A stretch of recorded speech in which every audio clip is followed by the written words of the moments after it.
Pemirsa, hingga pekan ketiga September 2024, realisasi serapan pajak Palembang dari 12 sektor membaik dan menunjukkan tren positif.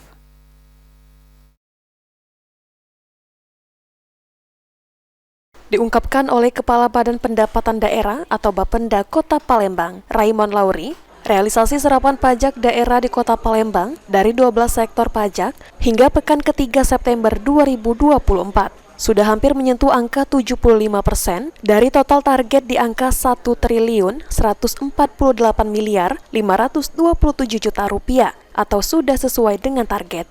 Beberapa sektor pajak yang paling potensial saat ini yakni pajak hotel, pajak parkir, dan pajak PLN. Diharapkan dengan tren serapan pajak yang saat ini mulai membaik hingga akhir tahun 2024 ini, realisasi serapan pajak di Palembang bisa mencapai target yang ditentukan. 2023 itu 90 yaitu 90%.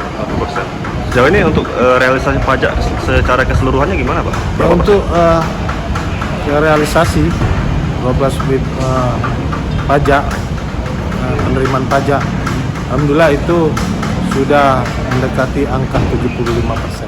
Anugrah Sandi Pratama, PAL TV.